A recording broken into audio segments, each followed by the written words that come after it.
خلفائے راشدین رضی اللہ تعالیٰ عنہم کی بلندیوں کی ترتیب۔ جو حضرات خلفائے راشدین رضی اللہ تعالیٰ عنہم بنے وہ اپنے مقام کی بلندیوں کی ترتیب سے بنے۔ سیدنا صدیق اکبر رضی اللہ تعالیٰ عنہ سب سے پہلے خلیفہ ہیں۔ اسلام بھی سب سے پہلے انہوں نے قبول کیا۔ یاد رکھیے کہ جب سورج نکلتا ہے تو اس کی روشنی سب سے پہلے اس عمارت پر پڑتی ہے جو سب سے بلند و بالا ہوتی ہے۔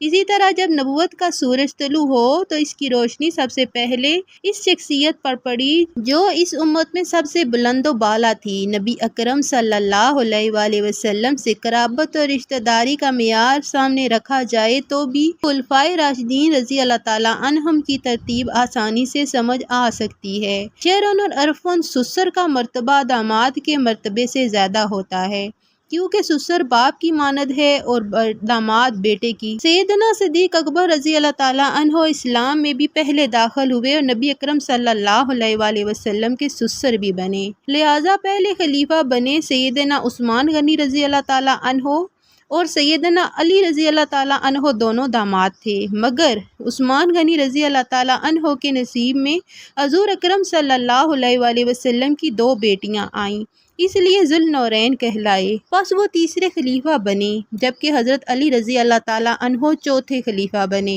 خلفائے راشدین رضی اللہ تعالیٰ عنہم کا تقیہ کلام۔ سیدنا صدیق اکبر رضی اللہ تعالیٰ عنہ کا تقیہ کلام لا الہ الا اللہ تھا، یعنی زبان پر اکثر اوقات یہ الفاظ رہتے تھے۔ اس کی یہ وجہ تھی کہ مشاہدہ حق میں اس قدر استقرار نصیب تھا کہ ان کی نگاہ ماسوائے کی طرف اٹھتی ہی نہیں تھی۔ حضرت عمر رضی اللہ تعالیٰ عنہ کا تقیہ کلام اللہ اکبر تھا، گویا نظر غیر کی طرف اٹھتی تو تھی مگر تحقیق کی نظر تھی، نظر پہچانتی تھی کہ یہ سب ہیچ ہے، عظمتوں والی ذات تو صرف اللہ کی ہے۔ حضرت عثمان رضی اللہ تعالیٰ عنہ کا تقیہ کلام تھا الحمدللہ، ان کو مقام تحمید نصیب تھا، گویا اللہ رب العزت کی طرف توجہ کامل تھی، مگر جب کبھی غیر کی طرف اٹھتی نظر تو غیر کے نقائص پر ہی پڑتی تھی، گویا اللہ رب العزت کی طرف توجہ کامل تھی، مگر جب کبھی غیر کی طرف نظر اٹھتی تو غیر کے نقائص پر ہی پڑتی تھی۔ سوچتے تھے کہ مخلوق میں تو عیوب ہیں اور عیوب سے پاک فقط ایک ہی ذات ہے، اس لیے بے اختیار زبان پر الحمدللہ آ جاتا۔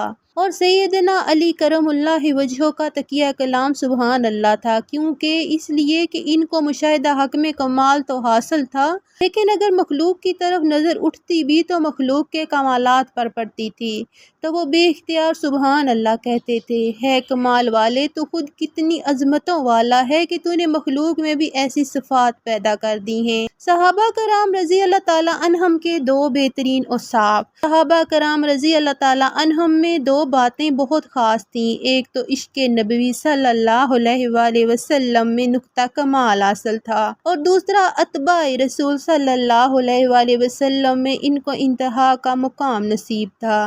حدیث پاک میں آتا ہے کہ نبی کریم صلی اللہ علیہ وآلہ وسلم جب جنت میں تشریف لے گئے تو کسی کے چلنے کی آواز آ رہی تھی۔ پوچھا ہے جبرائیل علیہ السلام یہ کیسی آواز ہے؟ جبرائیل علیہ السلام کہنے لگے ہے اللہ کے محبوب صلی اللہ علیہ وآلہ وسلم آپ کے غلام بلال رضی اللہ تعالیٰ عنہ کے چلنے کی آواز ہے۔ اللہ تعالیٰ کے ہاں وہ مرتبہ ہے کہ زمین پر چلتے ہیں عرش پہ آواز سنائی دیتی ہے۔ ایمان کی وجہ سے انسان کی عزت و عظمت ہے کہ ایمان نہیں تو قریبی رشتہ داری بھی کوئی فائدہ نہیں دے گی، حتیٰ کہ وقت کے نبی علیہ السلام کا بیٹا ہو، وقت کے نبی علیہ السلام کا بیٹا ہو، وقت کے نبی علیہ السلام کا باپ ہو، وقت کے نبی علیہ السلام کا چچا ہو، ایسی رشتہ داری کوئی فائدہ نہیں دیتی۔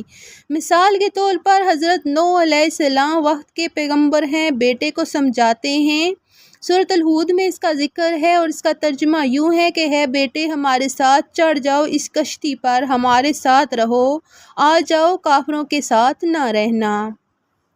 کہنے لگا میں پہاڑ پر چڑھ جاؤں گا، پانی سے بچ جاؤں گا۔ فرمانے لگے بیٹے آج تجھے اللہ کے حکم کے سوا کوئی چیز نہیں بچا سکے گی۔ اگلی بات کر ہی رہے تھے کہ ایک لہر اٹھی اور وقت کے نبی علیہ السلام کے سامنے ان کا بیٹا پانی میں غرق ہو گیا، رشتہ داری کام نہ آئی۔ آزر حضرت ابراہیم علیہ السلام کا والد ہے مگر باپ ہونے کا ناطہ کام نہ آیا۔ آزر حضرت ابراہیم علیہ السلام کا والد ہے مگر باپ ہونے کا ناطہ کام نہ آیا۔ ابو لہب نبی علیہ السلام کا چچا ہے مگر فرما دیا۔ سورۃ اللہب آیت 1 تا 3 میں آیا ہے کہ ابو لہب نبی کریم صلی اللہ علیہ وآلہ وسلم کے چچا تھے۔ دیکھا محبوب خدا صلی اللہ علیہ وآلہ وسلم کے چچا ہیں، اس کے بارے میں کہہ دیا چچی وہ بھی ساتھ ہے۔ قریبی رشتہ داریاں ہیں مگر ایمان نہ ہونے کی وجہ سے کام نہیں آ رہے۔ ہاں قریبی رشتہ داری اور ایمان بھی ہو تو یہ چیز نور علی نور ہو جاتی ہے۔